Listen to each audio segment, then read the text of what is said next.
Good afternoon, everybody. This is 12-Minute Trading. I am Doc Severson, and I am joined here with Dave Lukas, the founder of 12-Minute Trading. Today's Monday, the 21st of November, and here we go. Here's our live market update for today, and we're seeing just yet another kind of a flat day, but I think we both think that this is not going to last for very long. Hey, Dave, how's it going? It's going good. It's a holiday week. Looking forward to it, but it's this short week. We got 3.5 trading days. They always do that half day on Friday with Black Friday, and you got one of those low volume weeks. So it's prone to these kind of outsized move, these crazy moves. And, so I'm just kind of watching. Today's been kind of a weird day to start the day. We had a pretty big dip lower, and then midday, this massive run up, and then kind of come settled in the middle. So it's kind of a range day, if you will. But I'm waiting for this market to break out. This market's been walking sideways now for a little over a week, and it needs to pick a direction and decide which way it's going to go. Because I just don't think it can keep going sideways much longer. So that's kind of what I'm seeing as we get into this week. Yeah, I pretty much agree with it. I'm going to bring up the charts over here. Let's see if I can do this. Yeah, there we go. Okay, so we've got the charts up. And so this is what I'm looking at. So not only do I feel like we're about to see a break, but also this is what I'm seeing on the fractal energy indicator. So we have a very strong move that we had off of CPI to the upside, which basically exhausted this move. And now what we've seen since then is we see 1, 2, 3, 4, 5, 6, 7 days in a row where net zero movement. And this is classic range expansion, range contraction. Now, typically what you would expect from here is for the price to go from whence it came, right? So came to the upside, consolidated. You can think of this as kind of a halfway house in the middle of a move, and then the second half of the move goes. Now, it's not always going to work that way because we certainly had the same situation back here. I'm going to zoom in on this. And we can see the same thing happening right over here, which was a nasty move. We're all sitting there waiting for the upside breakout. And what happened into the back half of June is it just ate it. So this is where everybody was leaning to the long side. And then this is what happens when you get the opposite of a short squeeze. You get a long squeeze to the downside. So I'm definitely thinking that we get one more shot to the upside, maybe to 4,100. And then all bets are off. I think that we've got a couple of things that may happen into the end of the year from there. So Doc, when do you see that happening? Because I mean, we're a couple of weeks away from the next job report, and that's going to be a market mover. And so when do you see this actually happening? And what's going to be the catalyst for it? We never really know what the catalyst is going to be, but I would say one of the catalysts that's the market's always looking for is like Black Friday sales, even though it's no longer Black Friday. It's kind of like Black November sales that happens. I mean, they've been going on for weeks now already. But if the market starts spitting out better than expected numbers for holiday sales, showing the consumer's still strong, we may end up getting that upside pop. Now, of course, we've got the Fed minutes coming up on Wednesday. We've got a lot of landmines between now and even next Wednesday. Yeah, I've been saying, that there wasn't a bunch of risk events between, well, really, since the last Fed meeting and everything, and the beginning of December, where you've got the next job report. Remember, the Fed cares about two things. They care about inflation and they care about the labor market, right? Those are their two things that they keep talking about. So unfortunately, they want to see labor market deteriorate. They want to see firings left and right? So that's what they want to see. And then as far as inflation goes, they want to see inflation come down. Now, we got some of that, which is what kicked off this rally to where we are now. And I think we've gone 550 points, somewhere in that range off the bottom that we were at, right? Yeah, 549. And so, and I think August was in maybe the low 600s or somewhere around there. So we're close to what these bear market rallies have been, right? So for this thing to punch higher and kind of take out the length of the August rally, it's going to need some sort of catalyst. And the thing that we got over the next week is we've got like 3 speakers, Fed speakers tomorrow. This is Thanksgiving week. You got Bullard speaking tomorrow, and he's absolutely hawkish. Every time he gets on, he's like, kill the markets, kill the job market, take rates to 10%. That's like who he is. And then on Wednesday, in a jerk move, I would say, the Fed is going to release their minutes. They're going to release the Fed minutes the day before Thanksgiving in a low volume week with traders all gone and everything else, where it's just algos trading and computers and everything else. And so, and those things are programmed to read certain things and react. And so who knows what's going to happen on Wednesday, right? It could be a massive outsized move in either direction. And then Powell gets up and he speaks really for the first time on the 30th. The following week. So in the span of a week, you've got these landmines that, could tank things or, give you the rally that you're talking about up to 4,100. I do think this market wants to go higher. It just needs an excuse. See, here's the thing, and this is where retail runs into problems, is that the way that most retail traders think, and this is certainly me, at the beginning of my career, was I would form an opinion about the market. And that opinion might have come from several different places. More than likely, it was based on somebody that I listened to and respected. And I said, I like what that person just said. Mm-hmm. That's now my opinion. And so what happens is you end up putting on the blinders. This is called confirmation bias, where you shut out everything else but it's called the reticular activating system, is actually the part of the brain that does that. It filters out everything else but what you want to hear. And so that's fine if we take an opinion to say, I think it might be going higher. Yeah. But the problem is for most retail traders is that's the only way that they see it. And when it doesn't go higher, all of a sudden they panic and they don't know what to think. And usually it's like what is it? The 7 stages of death, it's like, betrayal and denial and everything grief. Like that. Yeah. Right. Grief and everything. So, we go through these. And so my suggestion for anybody listening right now, where we honestly do not know what's going to happen next, is to walk through the scenarios. Now, let me walk you guys through this. So what you can do is, obviously we have a big range contraction here, range expansion, range contraction. We know it's going to move here. It's going to move. It's like it's winding up a spring, almost like a big coil. And the tighter that you wind it, the more or less likely you'll be able to handle it in your hand. It's going to come flying out of your hand. You just don't know which way it's going to go. So again, I think the logical direction would be to assume that it's going to go from whence it came, in the direction to the upside. Again, Dave brings up a great point. I have no idea what would possibly drive the market higher at this point. We're in a very negative environment, and maybe that's the answer, is that we're in such a negative environment. The market does the opposite of what everybody expects. Maybe the market's just going to do the opposite. Maybe the worst is already priced in. And we saw that down here with the bad CPI report back in October that caused a reversal candle to the upside. That was not expected, right? Same thing. So here's the other thing that may happen. Maybe a combination of Bullard and the Fed minutes and whatever, maybe some bad retail numbers. Maybe the price goes down first. And that's a real possibility, and you have to factor that in as to your trading. Maybe it goes down first. I don't know if it's going to stay at this trend line. So either way, if the market goes down first, then what we have to watch for is watch what happens on the next bounce up. If it bounces up weakly and is barely able to make it back up to 4,000, then chances are pretty good, especially if it's unable to get past the trend line, that it's probably heading lower. However, sometimes these things can cause a slingshot move. So it pulls down kind of like this slingshot, right?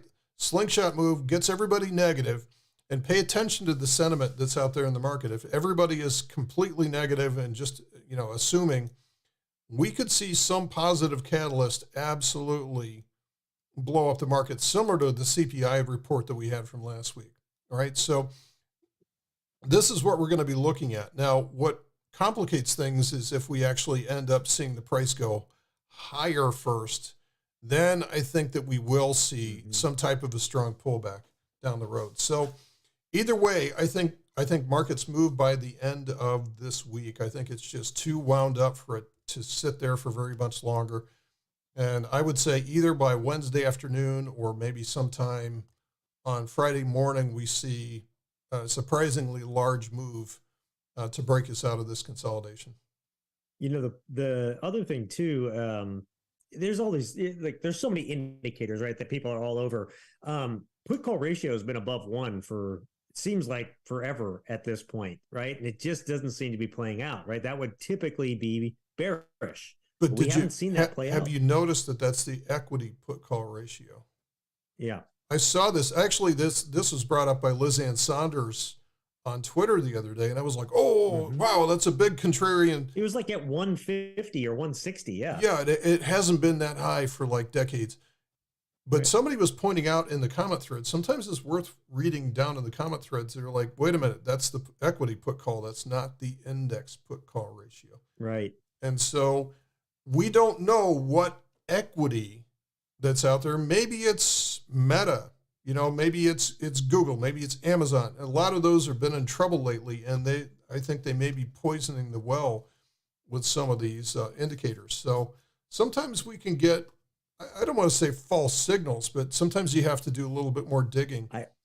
I totally think we are. I think a lot of things that have held in the past don't hold anymore. For example, patterns, a lot of patterns on charts. Hey, there's a head and shoulders pattern. It's going to do this. It doesn't do that, right?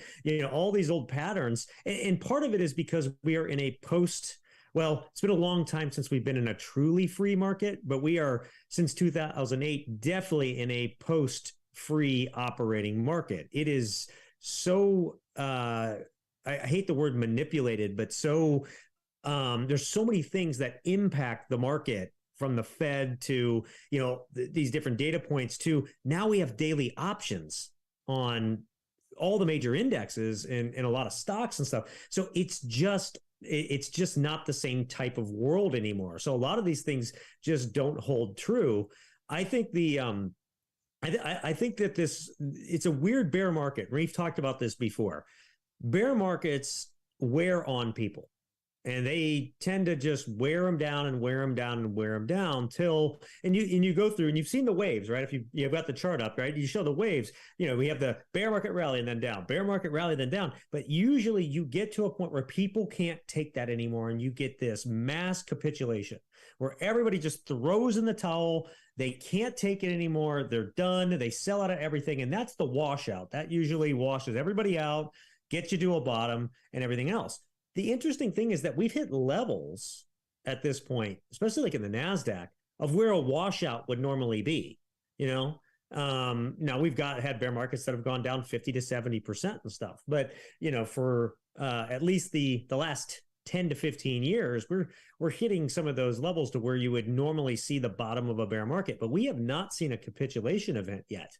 And it's been a very orderly selling market. And that's the thing that I'm interested to see what happens with the Fed continuing its pace with in the fact that they're always late to the party and they always go on way longer than they should.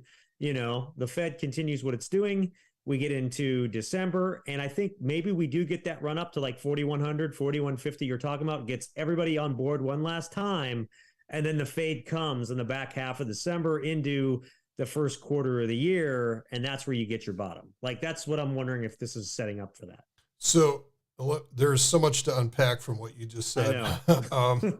So first of all, I agree with you, like on chart patterns. Like one of the first things I did when I was learning about investing and technical analysis was, I built some flashcards for chart patterns, and I studied the Thomas Bolkowski, the wizard of chart patterns. And he has statistics behind every single chart pattern. Well, yeah, they stopped working after a while. I can't remember the last time I saw a valid head and shoulders pattern anymore. So I totally agree with you. I do see those from time to time.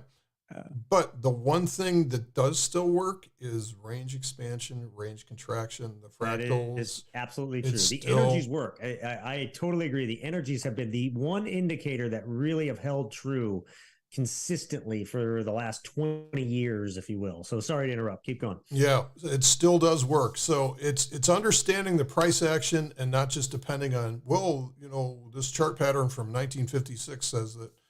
Markets change all the time, and that's why but there, a lot of people don't understand, though, chart patterns are actually just a price movement, like a typical, a head and shoulders is just another lower high sitting up in the middle of a reversal. That's all it is. So you're just not going to see that many of them if we're in a cyclical primary bull market, especially one based on quantitative easing. So the second point that you were talking about is the structure of this bear market. Again, let me go back to the NASDAQ here. The thing I'm seeing, and let me add a few more years onto this thing on the time axis. Let's go to 20 years. That should be enough. The thing I'm seeing is, we had such a huge run up based on QE. We're down to the 61.8% retracement, which is, that's a logical place to find support. We may find support from there. But we may not. We may have to go 100% retracement of this whole thing before it's done with. Now, something else that I think is interesting to me is, and I need to go back more than 20 years on this one here. Let's go back to max available. So the problem here is that I think a lot of people are focused on 2008 because that's the most recent one. So we have recency bias for everything, right? There's recency bias everywhere because that's, for most people who are trading right now, did not even go through the 2006 or 2007 to 2009 bear.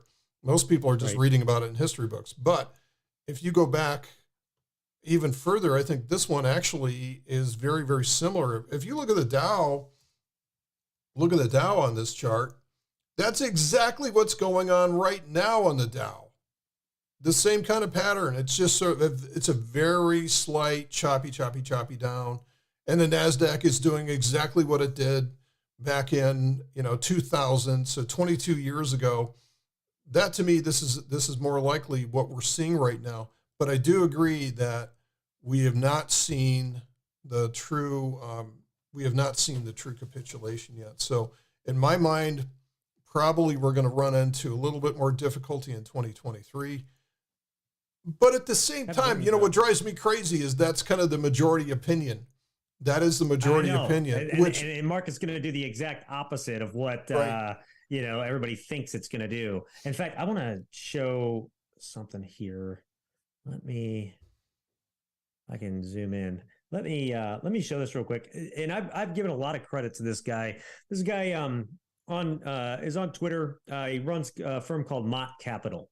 He's been tracking, you mentioned 2008, he's been tracking 2008 versus 2002, and he's been tracking the VIX, which I think I'm actually more interested in the VIX chart than I am the 2008 versus 2002. I've been sharing this with my students. So real quick, here's the VIX chart.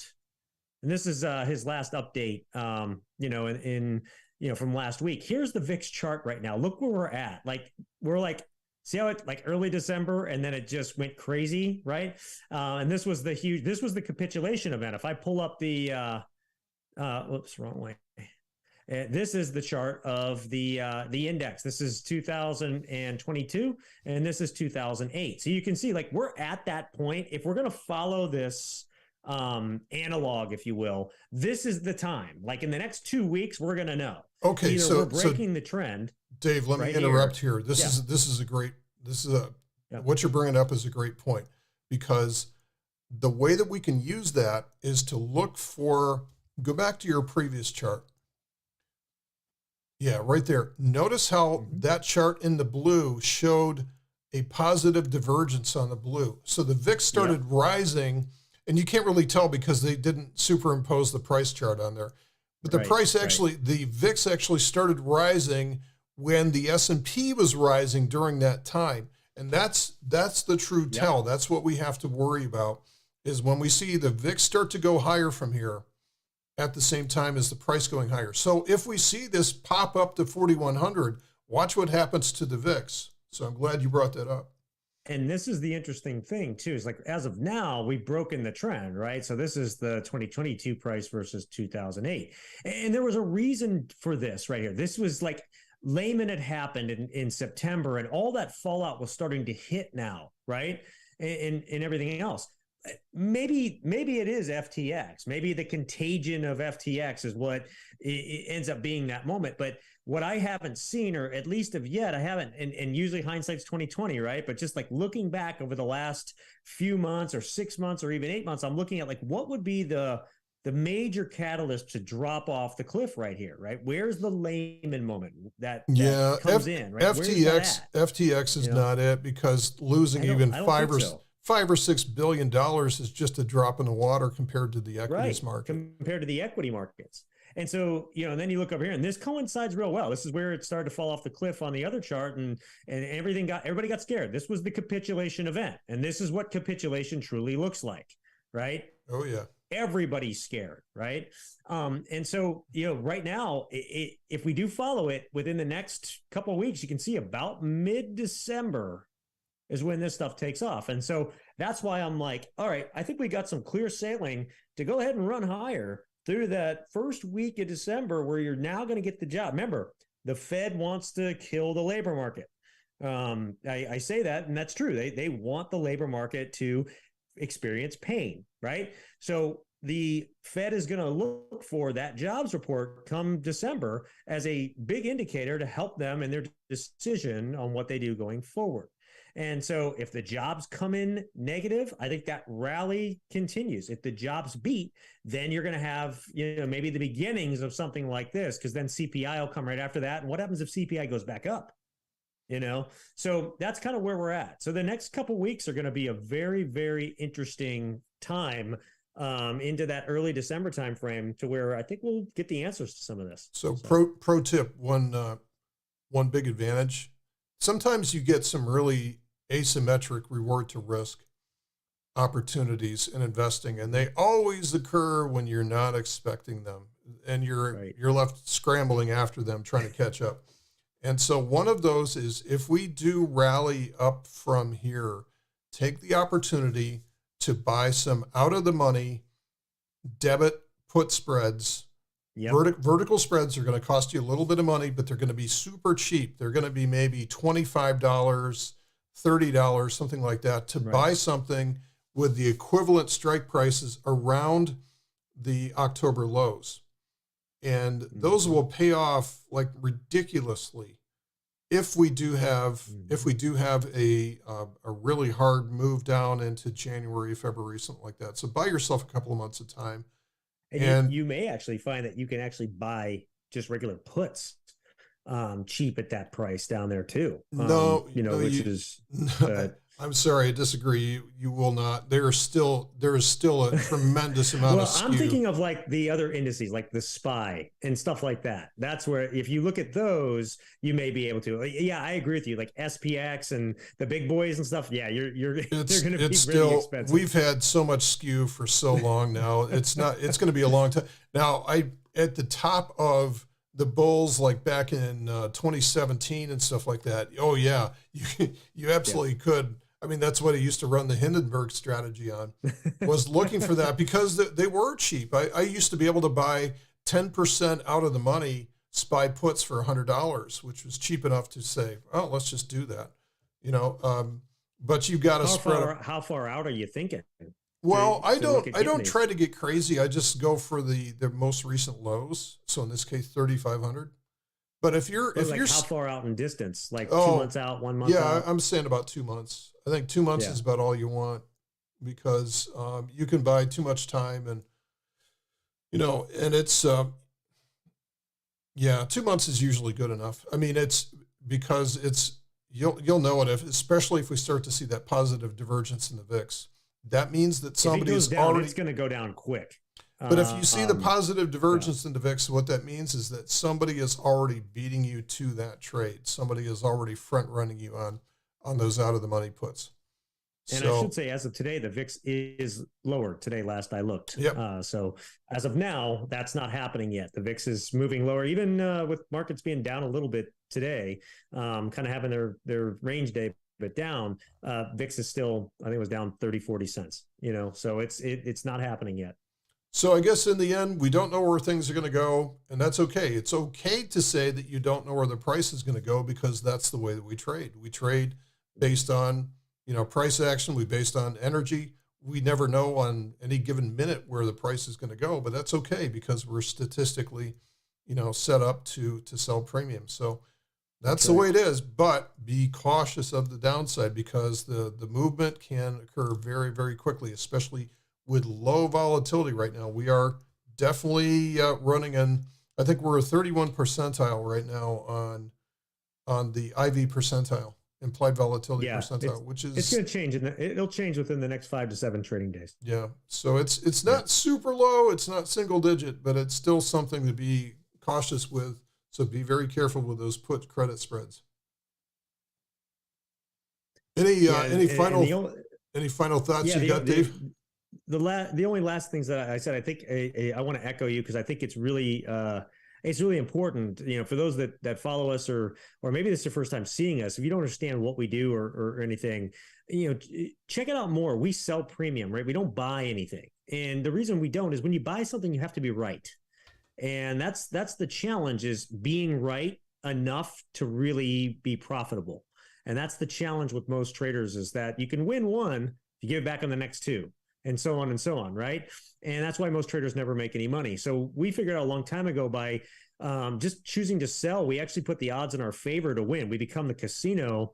You're really, selling to the gamblers in the casino. And, in some ways, that's selling to the suckers, right? Because the casino always wins in that sense. And so that's what we do. So we don't care about being right so much with where the price is going to go. We just say, as long as the price stays like in this range for the next 5 days, we're going to win. We're going to make our money, right? And that's what we've gotten really good at. So I just wanted to kind of, talk a little bit more about what you're saying there, because I think it's important for people to understand that you don't have to be right. You don't have to go up against the big boys or any of that type of stuff. You just need to play in the margins where they don't exist. And I think that's the best way to trade. So that's funny, I guess, funny you mentioned that for Thanksgiving week for you. Yeah, funny you mentioned that, because I'm talking about that tomorrow night. It's 7 p.m. and it's in the link in the description below this video. So if you look at that, you can get signed up for a Zoom video. It's probably going to be an hour or so. I'm going to be spending about an hour showing what it is that we do. And then I'll be taking questions for quite some time. So a lot of these things we really have to rush through, because it's one of these multi-speaker events. But this one, I want to take my time and go through it and really make sure that people understand. So if somebody does attend, they will get a full strategy. They'll be able to go from A to Z on a strategy that we do every single day. And then we'll take questions on that afterwards. So I'm looking forward to this one. Me too, man. That's going to be a really, really awesome event, and can't wait to see everything that you're going to share. It's going to be awesome. So, and thanks everybody for tuning in today and watching. Look forward to seeing you there. And if not, have a wonderful Thanksgiving with your families. Yeah, everybody take care. Have some good time over the holidays, and get away from the markets for a couple of days. Put yourself in a position where you can walk away on Thursday and Friday and not tangle with this beast. Save it up until next week. All right, everybody. We'll see you. As a matter of fact, we'll see you next week then. So thanks, everybody, and have a great holiday Thanksgiving. Take care.